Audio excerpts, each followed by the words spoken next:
Hey, welcome back. I'm here with John Camp, who is quite an interesting fellow. Those of you in the Baton Rouge area, or most of you in Louisiana, have followed his career with CNN News.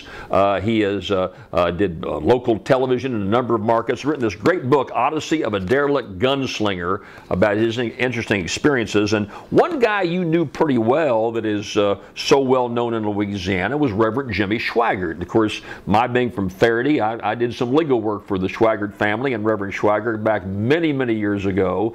But Jimmy Swaggert was, quite frankly, quite an interesting contradiction, isn't he, John? Oh, he is, absolutely. You know, he was someone that was just difficult to dislike. I mean, from the time I met him, I liked him. And I think he was one of the great evangelists. I mean, I went on a crusade, and I was just, you know, I had never seen anything quite as inspiring as Jimmy in his peak.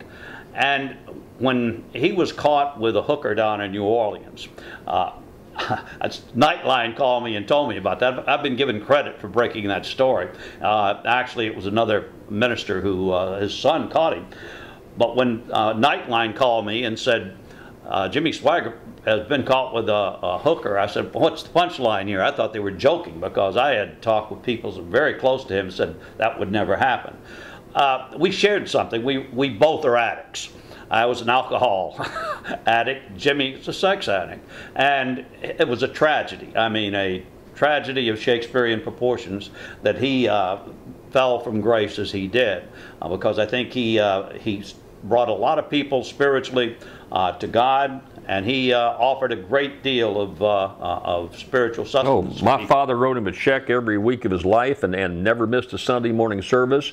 Jimmy Swaggert, if I remember correctly, was the largest employer in the city of Baton Rouge. So Baton Rouge had a lot going when the Swaggert ministries were at their heyday. Oh, absolutely. And I mean, you know, the people that were hurt most by Swaggert, because it goes back to the family, and certainly they felt the pain of this, but it was his followers who really were hit so hard, because so many of them, their belief was in the man instead of the message, and that often is just a tragedy for them. All of this religious stuff's got to be hokey. Look what happened to my preacher Jimmy.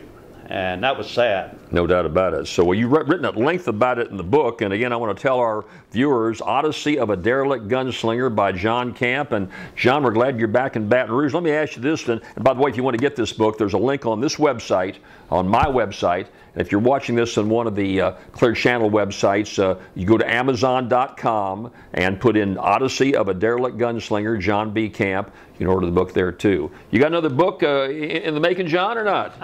Well, right now I'm busy trying to sell and promote this book. I did not know, this being the first that I had written, how much work's involved in selling a book. Writing is the easy part, as you and I have learned, right? Oh, yeah, and it becomes the addicting part. You just don't want to give it up. But the going out and doing your talks and doing all of the things that are necessary book signings becomes a job. But it's really been enjoyable. I've reconnected with a lot of people, you being one, that I haven't seen in years, and it's just nice to be able to do that.